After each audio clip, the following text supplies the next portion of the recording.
बढ़ुची खरा खसुची भूतल जलस्तर सुखीगलाणी नदी नाल आउ जलाशय उत्कट होइपारे जल समस्या जल संरक्षण उपरे गुरुत्व देबाकू परामर्श कमी जाइछि शीतर राजुती एबे पहुंची ग्रीष्म को सामना करिबार समय धीरे धीरे खरार प्रकोप मध्य बढ़िबा आरंभ हो जाइछि। लोकमाने दिन दुपहर रे ठंडा पानीय आउ छाई स्थान को खोजुथिबा बेले पानीर चाहिदा एबे अधिक बढ़ि जाइछि। एभଳି स्थितिरे जगतसिंहपुर जिलार विकल चित्र आखि सामनाकू चली आसुछि।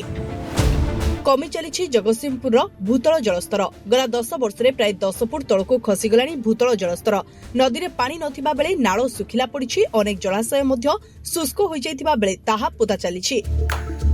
सेहिपरि सहर में मन इच्छा बड़ बड़ बोरवेल खोला जाउछि। एभଳି स्थितिरे आगुको समस्या आहुरी सांघातिक हेबो बोली आकलन करा जाउछि। जनस्वास्थ्य विभाग मिलुवा सूचना अनुसार जगतसिंहपुर जिले में प्राय 10 वर्ष तले खरा दिने 17 ରୁ 20 फुट तले भूतल जल रहुतला किंतु एबे एही स्तर 25 ରୁ 30 फुट होई गेलानी। क्रमागत भावे भूतल जलस्तर तलमुहा होई चलछि। विशेषकर जगतसिंहपुर पौरांचल में लोकसंख्या और घर संख्या बढ़ुथिबारु एहार प्रभाव सीधासळख पड़ुछि। जगतसिंहपुर सहर में लोकसंख्या प्राय 70,000 अधिक हेबो। सेपरि बासगृह और व्यावसायिक प्रतिष्ठान को मिसाइले कोठा संख्या 20,000 अधिक हेबो। से अनुपात में बोरवेल संख्या बढ़ी चली। बिना अनुमति रे हजार हजार संख्यार बड़ बड़ बोरिंग खोला जाउछि। फल भूतल जलस्तर क्रमागत भावे तलकू खसिबारे लागिछि। महानदी में पानी नथिबारु जगतसिंहपुर जिलार जीवनरेखा देवी नदी प्राय 9 मास धरी सुखिला पड़ुछि। खरादिने स्थिति उत्कट हेउछि। शाखा नदी सबु मध्य सुखिला रहुछि। सेपरि जलाशय सुखी जाउतबा बेले अनेक जलाशय पोता चलिछि।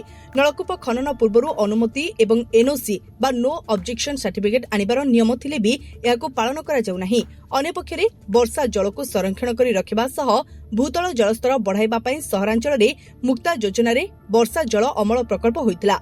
जगतसिंहपुर पौरपालिका 2 कोटी 20 लाख रु अधिक टंकार 483 वर्षा जल अमल प्रकल्प होइतिला किंतु 90% प्रकल्प हजिलाणी। केउंठी माटी पोती हो गलानी तो आउ केउंठी भांगी रुजी गलानी। खाली सेतिकी नुहे प्रकल्प उपरे मध्य प्रकल्प तयारी होइछि।